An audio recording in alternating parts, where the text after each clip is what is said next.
All right, so for today's workout is going to be 5 minutes, and we're going to be doing standing core and ab exercises, and it's all going to be standing, so you don't have to get on the floor if you currently have trouble getting on the floor. And so we don't need any weights, but you want to use a resistance band. So one of the resistance band that's open at the end.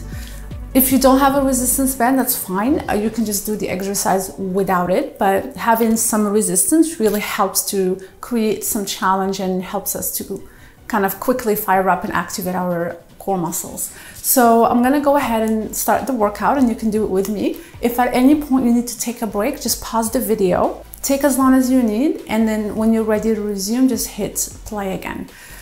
This workout is really good because you can do it in the office, at work, if you start to develop lower back pain from sitting for too long, or you can really do it anywhere because you just need basically a wall for support. And the exercises are mostly body weight. So let's get started.